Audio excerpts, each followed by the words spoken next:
السلام عليكم ورحمة الله وبركاته على كل متابعين ومتابعين قناة همة الأبان. هنبدأ يومنا النهاردة بالصلاة على الرسول. اللهم صل وسلم وبارك عليك يا حبيبي يا رسول الله.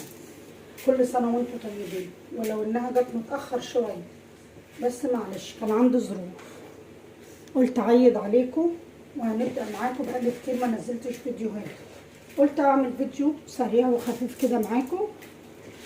هنعمل اول حاجه صينيه رز معمر، تغسليه وتصفيه من الميه كويس.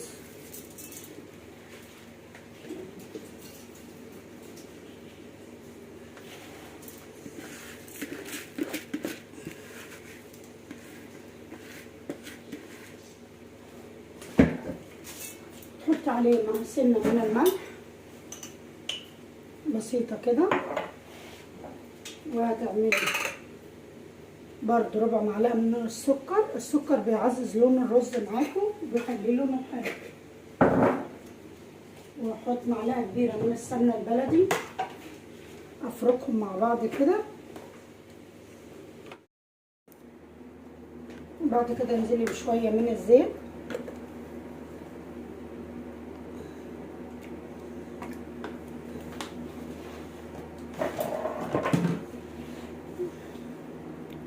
بعد كده ادعكي ده كله مع الرز، ادعكيه كله كده وافركي الرز مع السمنه.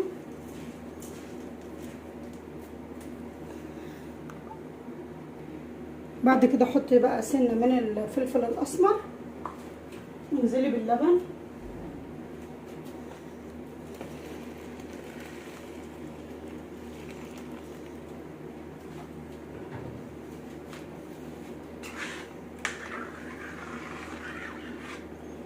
انا حطيت كيلو ونص من اللبن، واحط عليهم كوبايه من الميه.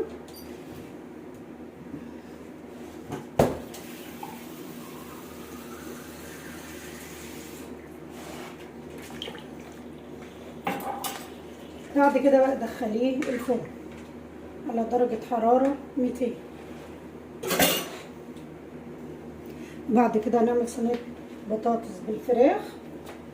هتجيبي بصل حوالي 3 بصلات وتقطعهم جوليان كده رقيق خالص، وتحطي عليهم البهارات بقى.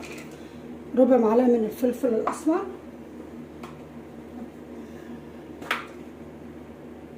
سبع بهارات،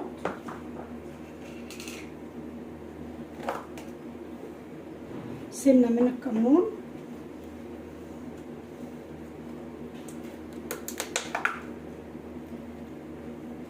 تحط ربع معلقه من البابريكا، معلقه من هرس الشطه حلوه كده،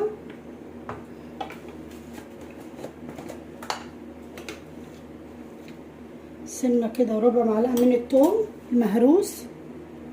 هحط قالب من مرقه الدجاج، وهحط ربع معلقه من الكزبره، وهحط معلقه كبيره كده حلوه من الملح. وتفركي بقى ده كله في بعضه كده.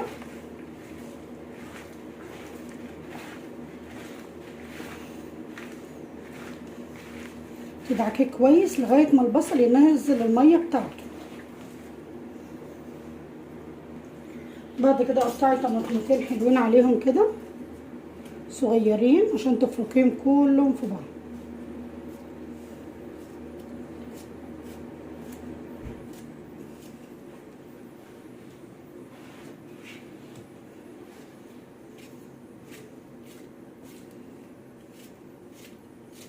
تقطعهم بقى جوليان مكعبات، اي حاجه مش هتفرق معاكي.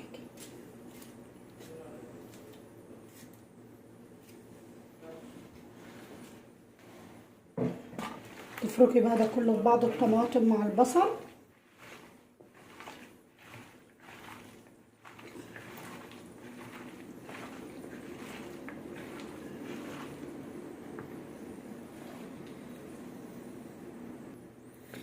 بعد كده بقى هجيب الفراخ، انا غسلتها كويس وتنشفيها، تصفيها من الميه كويس قوي، وترصيها كده في الصينيه.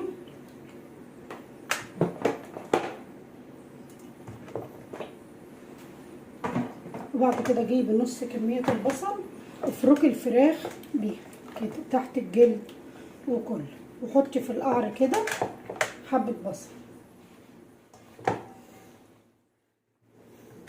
بين الجلد وبعضه كده، احشي ايه الفراخ وتدعكيها كويس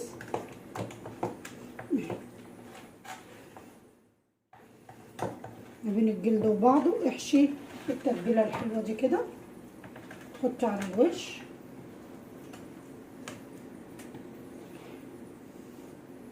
وتنزلي البطاطس عشان البطاطس ما بتاخدش سوا. الفراخ حطيها كده ما بين الاحراف. انا عامله بطاطستين بس كبار، مش بحب البطاطس كتير مع الفراخ. وتحطي البصل على الوش اهي. قطعي بقى طماطميه حلوه كده على الوش.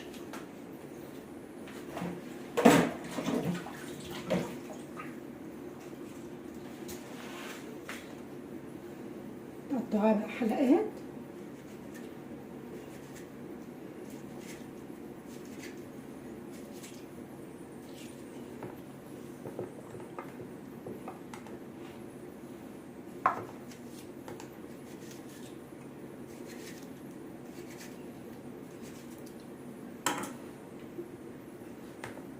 طماطميه بقى، عايزه تكتري الطماطم انت ايه وراحتك. بعد كده بقى احطي شويه زيت بساط على الوش، حبه صغيرين كده، معلقه كده على الوش.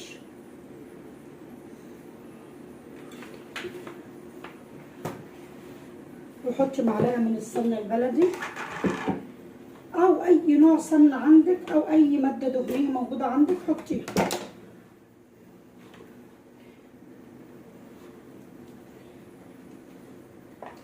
بس كده. بعد كده تغطيها بغطا او عندك ورق فويل اكتميها وغطيها كويس عشان الفراخ تستوي، ودخليها الفرن في الرف اللي في النص.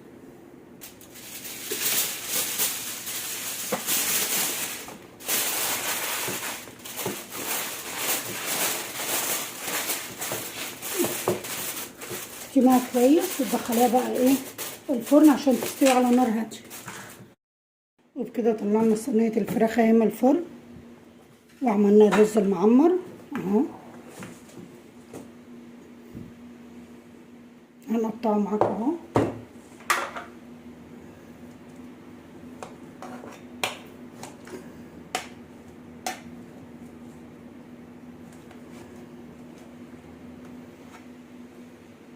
بصوا ادي الرز.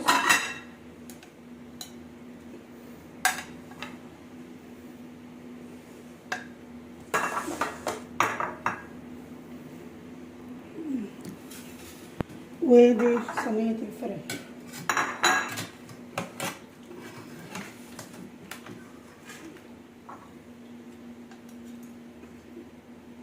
بصوا الفراخ دايبة خالص مش مستحملة. بصوا مش مستحملة خالص ايديا. لو الوصفة بتاعت النهاردة عجبتكم كومنت حلو منكم كده، والسلام عليكم ورحمة الله وبركاته.